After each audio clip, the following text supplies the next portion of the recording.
அனைவருக்கும் வணக்கம். இந்த வீடியோவில் என்ன பார்க்கணும்னா, ETF அப்படின்னா என்ன, அதில் எப்படி முதலீடு பண்ணலாம்னு சொல்லி தான் முழுசாக பார்க்கலாம். சரி வாங்க வீடியோக்குள்ளே போயிடலாம். ETFனா எக்ஸ்சேஞ்ச் ட்ரேடட் ஃபண்ட் என்பது தற்போதைய முதலீட்டு உலகில் மிகவும் பிரபலமாகி வரும் ஒரு முதலீடு திட்டமாகும். எளிய முறையில் சொல்ல போனால் இது மியூச்சுவல் ஃபண்ட் மற்றும் ஷேர் மார்க்கெட் இரண்டையும் நன்மையை உள்ளடக்கிய ஒரு கலவையாக இருக்குது. ETFனா என்னென்னா, ETF என்பது பல நிறுவனங்களோட பங்களை ஒன்றாக சேர்த்து உருவாக்கப்பட்ட ஒரு தொகுப்பு. அதாவது நிறைய ஸ்டாக்கோட ஒரு கூடப்பை மாதிரி. இது பொதுவாக ஒரு குறிப்பிட்ட சந்தை குறியீட்டை அப்படியே பின்பற்றும். நீங்கள் ஒரு இனிப்பு கடைக்கு சென்று லட்டு, ஜிலேபி, மைசூர் பாக்கு என தனித்தனி வாங்குவதற்கு பதிலாக எல்லாம் கலந்த ஒரு மிக்சடு ஸ்வீட் பாக்ஸாக வாங்குவது போல தான் ETF. உதாரணத்துக்கு சொல்லப்போனால் நிஃப்டி 50 ETF என்பதில் இந்தியாவோட முன்னணி 50 நிறுவனங்களோட பங்குகள் இருக்கும். நீங்கள் இந்த ஒரு ETFை வாங்கினா மறைமுகமாக அந்த 50 நிறுவனங்களும் முதலீடு செய்கிறீர்கள் என்பது அர்த்தம். மியூச்சுவல் ஃபண்டுக்கும் ETFக்கும் என்ன வித்தியாசம்னா, சந்தை நேர முடிவில் அதன் NAV மதிப்பீடை அடிப்படையை மட்டுமே வாங்க விற்க முடியும். ETFில் சாதாரண பங்கை போலவே பங்கு சந்தை இயங்கும் நேரத்தில் எப்போது வேணாலும் தற்போதைய சந்தை விலைக்கே வாங்கவோ அல்லது விற்கவோ முடியும்.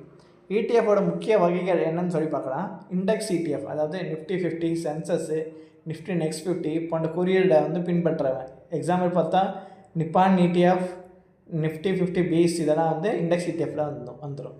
அடுத்து கோல்டு ETF, அதாவது தங்கம் விலை ஏறும்போது இதன் விலையும் ஏறும். தங்கத்தோட டிஜிட்டல் வடிவில் பாதுகாப்பாக சேமிக்க இதுவும் ஒரு முறை. அடுத்து செக்டார் ETF, துறை ரீதியான ETF, அதாவது வங்கித்துறை, பேங்க் நிஃப்டி, IT துறை, அப்புறம் பார்மா துறையில் முதலீடு செய்யும் போது செக்டார் ETFன்னு வரும். அடுத்து இன்டர்நேஷ்னல் ETF, கூகுள், ஆப்பிள் போன்ற அமெரிக்க அல்லது வெளிநாடு நிறுவனங்களோட இந்தியாவில் இருந்தபடியே முதலீடு செய்ய உதவுவது தான் இன்டர்நேஷ்னல் ETF.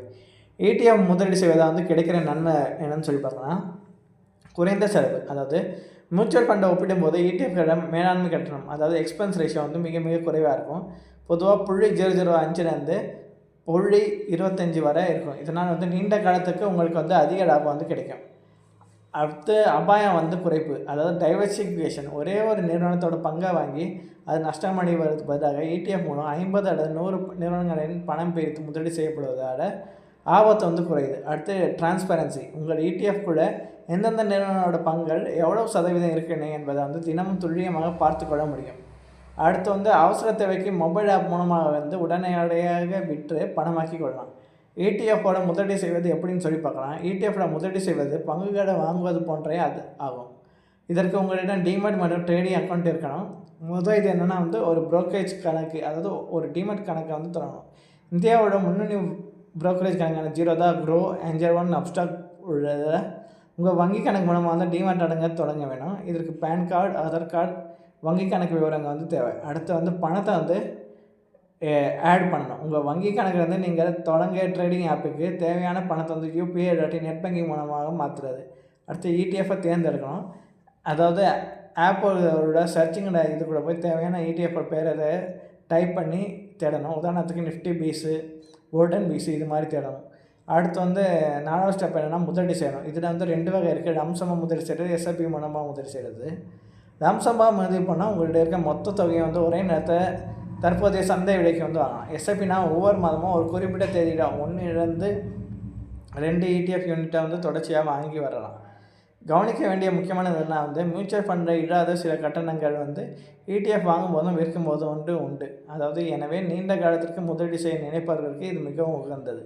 அடுத்து லிக்விடிட்டி ரிஸ்க், சிறிய அல்லது பிரபலமில்லாத ETFில் வாங்குவதற்கும் விற்பதற்கும் ஆட்கள் குறைவாக இருப்பார்கள். எனவே எப்போதும் வால்யூம் அதிகமாக உள்ள பெரிய ஃபண்ட் நிறுவனங்களோட ETFகளை, உதாரணமாக SBI, நிப்பான், HDFC, ICICI தேர்ந்தெடுப்பது பாதுகாப்பானது. அடுத்து சில நேரங்களில் குறியீடோட வளர்ச்சிக்கும் ETFக்கும் வளர்ச்சிக்கும் சிறிய வித்தியாசம் இருக்கலாம். ட்ரேடிங் எரர் குறைவான உள்ள ETFகளை சிறந்தவை. நீங்கள் பங்கு சந்தையின் அபாயங்களை முழுமையாக எதிர்கொள்ளாமல் நாட்டின் பொருளாதார வளர்ச்சியோடு சேர்ந்து உங்கள் பணமும் வளர வேண்டும் என்று நினைத்தால் நிஃப்டி 50 ETF போன்ற குறியீட்டு ETFகளை மாதந்தோறும் சிறிய தொகை SIP முறையமாக நீண்ட காலத்துக்கு 5 முதல் 10 ஆண்டுகள் முதலீடு செய்து வருவது மிக சிறந்த உத்தியாகும். நன்றி.